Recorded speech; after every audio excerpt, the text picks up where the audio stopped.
Hello folks, how's it going? So welcome to this One Piece review. This time we're covering manga chapter 1125, and Oda is back at it with a bang because Oda decided to tie up some loose ends involving Egghead Island to officially wrap that up and get us to Elbaf, but also set up some interesting things going into possibly Elbaf or post Elbaf. We don't know.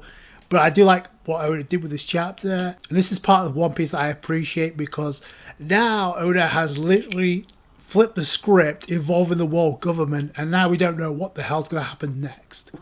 We start off with a cover page. And I actually like this with Yamato bumping into the carpenters under Minatomo. And apparently he's gone missing those. And they're trying to rebuild Odin Castle. So Yamato has a side quest to, I guess, find Minatomo. Or maybe the person that was trying to kidnap the Kunoichi in the previous Yamato cover page that we saw running off. Maybe he has something to do with it, or they have something to do with it. We don't know at this point. Let's start off with the beginning of the chapter where we have the Marines talking about the Zeraphim needing to be charged. I guess they're out of energy. So I guess they need new Gorosei batteries or something to like install into them so they can be charged up. I don't know how that works.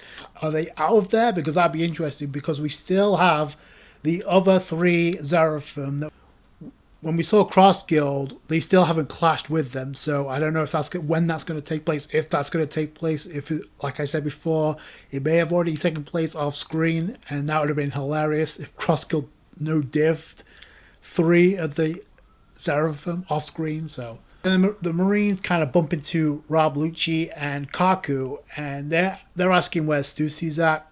Lucci is responding with, "Oh, she got killed in action." So I guess Kaku told him she was killed just to like spare her, because we know what Kaku did. He like, get the hell out of here. So obviously she's not dead. Kaku's covering up for her ass, so that's pretty cool. We don't know where this is going to take her. I guess the government aren't going to go after her or confirm this, but we'll have to wait and see where that goes, if that goes anywhere. Then we cut to Saturn, obviously a figurehead in this chapter for obvious reasons. So he's saying we have the punk records with York, which is later on in this chapter is kind of false. We have secured the Eternal Mother Flame, which I was questioning about that. It says it's kind of irresponsible, but obviously Vegapunk had somewhat of a countermeasure to York taking the whole Mother Flame, or at least we don't know right now. That would have been okay for Saturn, but they had a huge hiccup, and obviously that being the Vegapunk message that was broadcasted to the entire world, which let off a lot of secrets that was meant to be kept. So this had huge consequences in this chapter, so I like that. But it's not where Saturn took issue, it was somebody else that took issue with that. So we have the 9 Vice Admirals apologising because they failed to get the job done. Even with the Grand Buster call that they had, even with the element of surprise, they still failed to get the job done, capturing Bonnie and capturing Straw Hat Luffy, which to me kind of like confirms that possibly Bonnie and the Straw Hat's bounties are going to shoot up pretty soon. That's just me, but the Vice Admiral's now, it's not clear. I think it could be Vice Admiral Dole that says this, but it's like, allow us to pursue them to Elbaf, which it would make sense if it's her because she recognized the ship belonging to the Giants. She has a connection with Jagged Soul, which I've talked about a number of times. Oda introduced that for a reason, and it may lead to her having a confrontation with Robin on Elbaf. So if this is the case, and spoiler alert, it doesn't really matter what Saturn says going forward. So Oda had the Vice Admirals, specifically Vice Admiral Dole, asked this for a reason. So we'll have to wait and see where this goes. I'm betting my bottom dollar that the government show up in some capacity on Elbaf. That's one of the candidates I personally feel the Vice Admirals will possibly show up. Could Akainu show up? Possibly. Anything is possible at this point. I said this before. And then, like I said, Saturn says, no, forget Elbaf. Which, even though he says that, it doesn't really matter because anything he says in this chapter has no consequence anymore. The failure to which I refer to is obviously the message Vegapunk broadcasted to the entire world. That was not supposed to happen, but he didn't plan for that, nor did he plan for something else that literally cost him everything. So we do find out something interesting. He was talking to a group of scientists. We also see Emmett, the Iron Giant, in the background, and he's like, "Oh, we got orders to like scrap it," and Saturn's like, "No, I will take full responsibility, but study it thoroughly so we can use it to add it to our military strength and use it as a weapon." So they're adding Emmett as a weapon for the world government. If that's the case, that's a problem. I mean, imagine if they replicate the technology to duplicate multiple Iron Giants like Emmett. Kind of like what we got with the pacifistas involving Kuma. Can you imagine that? That's not good. If the army get their hands on this type of technology, because Saturn literally says this is the future. Does it look like Saturn will be around to see if this is the future or not? Then Vice Admiral Doberman asks about, since Vegapunk, and this is where he screwed up really, so since Vegapunk's message being broadcasted to the entire world was a failure, does that mean there's some truth to his words? And that's where he screwed up, because immediately he gets blasted in the face or in the head with Saturn's attack. Now, I don't know if that's Haki or if that's just a bizarre invisible attack. We don't know. In fact, I'm kind of looking forward to what the anime does with this, because we'll get some type of clarity as to what he's doing here.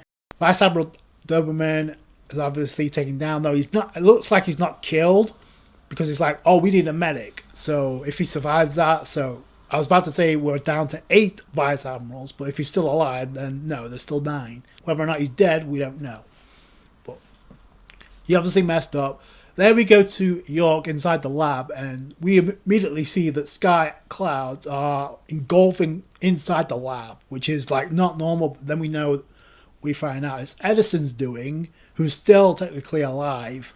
Not only that, he even got a makeover, producing artificial sky clouds to engulf the place, and York is forced to shoot, but this is a ploy by Edison to get her away from Punk Records.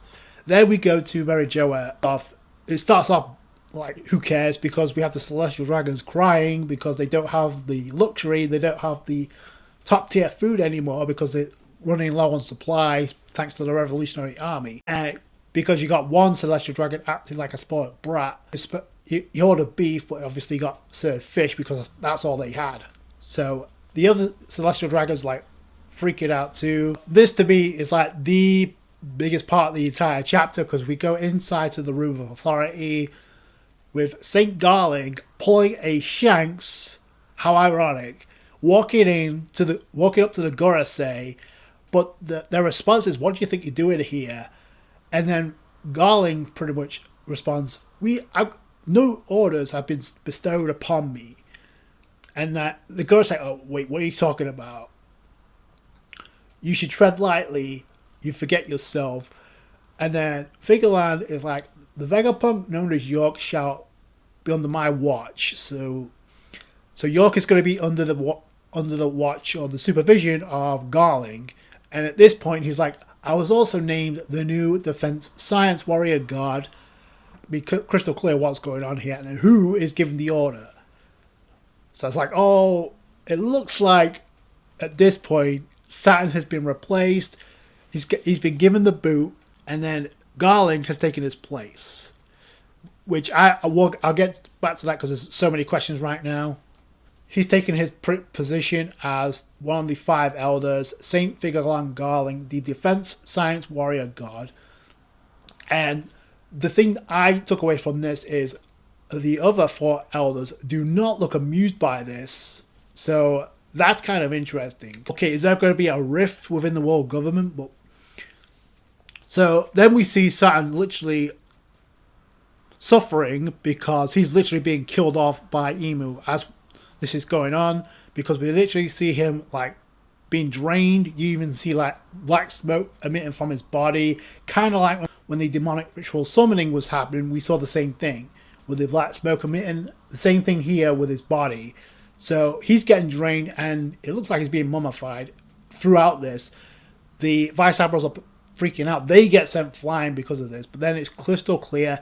Emu is doing this because Emu's like, Saturn Joy Boy was behind that escape, and you allowed that to happen.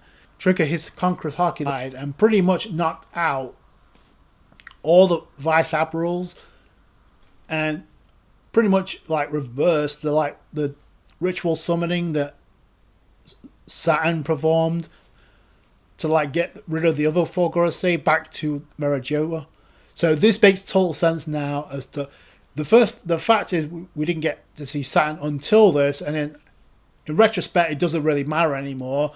You can take my theory about him possibly summoning himself to the ship because he made contact out the window because he's out the picture. The Vice Admirals, like I said, get sent flying, and that's pretty much the end of Saturn. It couldn't happen to a nicer person.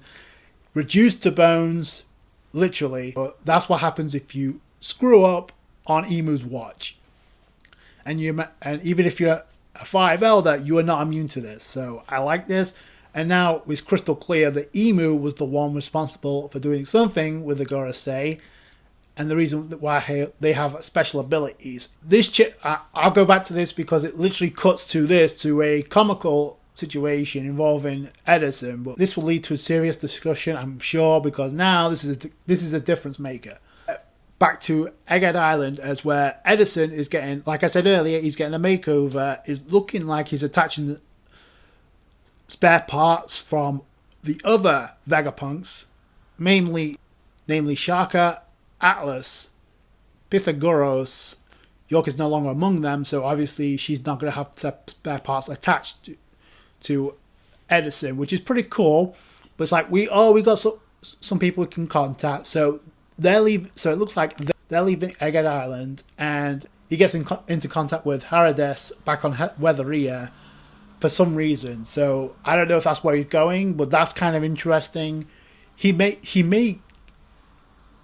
may lead him to like recover some of the wind knots that Harades was showing to Nami. So I don't know. Maybe that has some. Maybe this is going somewhere. Maybe this is leading to the same thing that Joy Boy did, where he stored Haki in his and gave it to Ema to use, which obviously Saturn was. That's the reason why he was punished, because nobody expected that. But I guess Edison, along with the combined parts of the other Vegapunks, minus York, who's still out there, that could lead to the incoming catastrophe that Vegapunk warned the world about, which that leads us into the final sequence of this chapter, where we go to Kamabaka Queendom, where we see the Revolutionary Armies making like plans about, and they're also freaking out about what Vegapunk said about the world sinking 200 meters into the ocean. And it's also important to note, we saw a celestial dragon mention, "Oh, we're fine because we're living pretty on top of the red line," which gets brought up here by Sabo. So first off, we see Koala. She's like jotting down all the information about the Void Century and the war that was covered up during that time, and also about the information we got about the ancient weapons technology. I already said this already. Teach is going for at least one or two of those ancient weapons. Maybe they bump into Teach. That's a possibility. Plunging the world at 200 meters deep into the ocean. And this is where it's stated that this is where it's mentioned whoever claims the One Piece will not just be the Pirate King, but will determine the fate of the world, pretty much. And we know Vegapunk said to Sanji he wants the Straw Hats to be the ones that find it. And Luffy heard this in the previous chapter, so this is going to cause an uproar. We know what Kobe said. I don't know how well that's going to go for him, but this is another factor entirely, because Betty's like, we can't let this fall into the wrong hands. So they're going to make a move pretty soon, so that's hype. Sabo points out the obvious about why the Celestial Dragons are sitting on top of the red line is because to avoid being sunk into the ocean by Emu's ancient weapon. So that makes a whole more sense now. And also, we also got Ivankov pointing out that's also the reason why Tequila Wolf, Vodka Wolf, Rum Wolf, and Bourbon Wolf Go figure. This is why they spent 700 years forcing slaves to build all those gigantic structures. Obviously, the bridge into Kilo Wolf is one of them. That makes a lot more sense. And the 700-year mark was interesting because that would have taken place 100 years after the Void Century, 800 years ago. So now, as Karasu is pointing out, by the way, I like in the anime where they have like the highlighting, they're giving more focus on Karasu versus Fujitora. That was pretty cool. But it's like all the pieces are literally falling into place. All some of the questions that the world has been asking for years is somewhat being answered now. Oda decides to end the chapter with Dragon. It's like, Vegapunk, those who heed your warning, many will act out of selfish reasoning or self-interest, not for peace. We must hurry and achieve our victory for our cause. People, before the people of the world kill each other to secure habitable land or safe land. Because obviously if the world is sinking, that's going to cause problems and it's going to cause an uproar within the One Piece world to where people, in Dragon's own words, are going to kill each other. Oda's not going to have Dragon state that if it's not going to happen. So there's going to be panic for sure. And you got Morgan's news is trying to pin the Vegapunk death on Luffy, which is not going to go well with the general public. But it's interesting, Oda decides to end this chapter with Dragon because there's a lot of question marks about when is Dragon going to make a move. It looks like sooner rather than later, according to this final panel.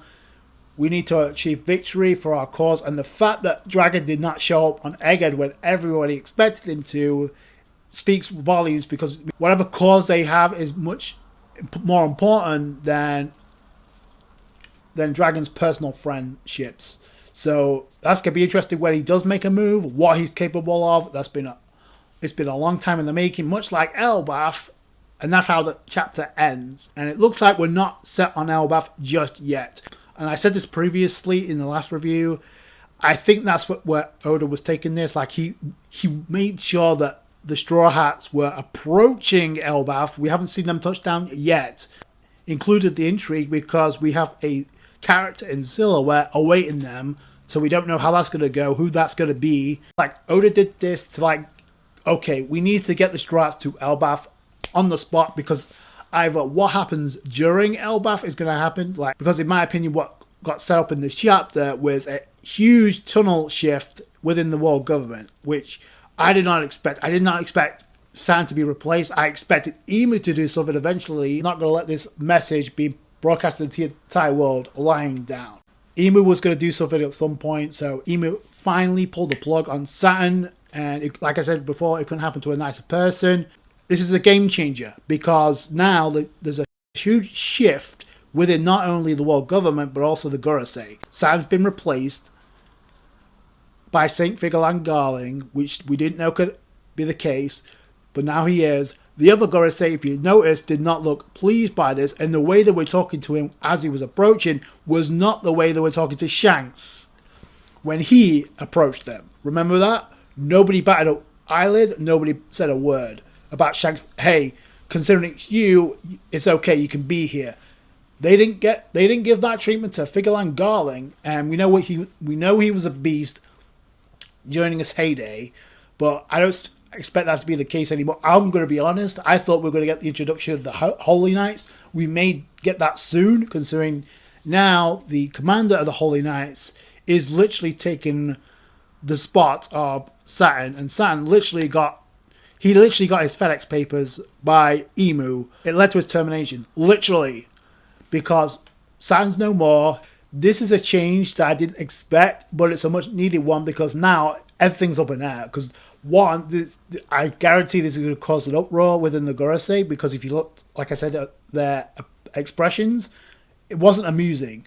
Like, okay, they weren't cool with this, so this could cause a rift within the world government itself because of Emu's paranoia about the Void Century getting leaked out. Whatever Saturn says in this chapter, get it out your mind. And now the Gorosei has changed, and the world government has changed forever, because now we've got the commander of the Holy Knights, who has more authority than a celestial dragon, because the last time we saw him, he was literally about to execute Saint Mosgard for helping Shirahoshi out. York is placed under his supervision, so we don't know where that's going to go. The more I see this, the more I'm like, I don't think it's going to be Shanks versus Teach this year. It could very well lead to Dragon versus Alkainu. Now, the more I think about it, because I don't know if you noticed, but also early in this chapter when we saw the Celestial Dragons, they were kind of questioning where the hell's Alkainu. He allowed Kuma to escape. He hasn't done jack shit, which is true. He hasn't done anything. There's a lot of moving parts. There's a lot of people replaced. Stussy obviously is out of the Cypher Pole. And Saturn is no longer a member of the Five Elders. Now you can replace him with Saint Figure Garlic, which is going to cause turmoil within the world government. It could even rough them apart. We don't know. But like I said before, previously, the fact that Oda had the Straw Hats approaching Elbaf, he must have wanted, like, okay, we need to get the Straw Hats close to Elbaf. So whatever happens in between or during Elbaf happens without too many problems. Because obviously he's going to have a huge hand in the production of One Piece Season 2 live action. So that's probably the reason why he did that. So that makes sense. But now, okay, so nothing, all bets are off. What is the deal with Figurine Garling? Eamon must have had a lot of trust to place him as a replacement for San. So does he have a devil for it? Is my question. Like, because the other Gorosei we know are Zoans. We know that we're never going to see it from Saturn again, which is a shame. So a moment for silence for Saturn. Okay, so that's going to do it for today, guys. Thank you so much for watching. If you enjoyed this review, give it a thumbs up. I appreciate that. I appreciate all you guys' support when it comes to One Piece content. Subscribe to for more One Piece, and I'll catch you guys later. Thanks, guys. Bye.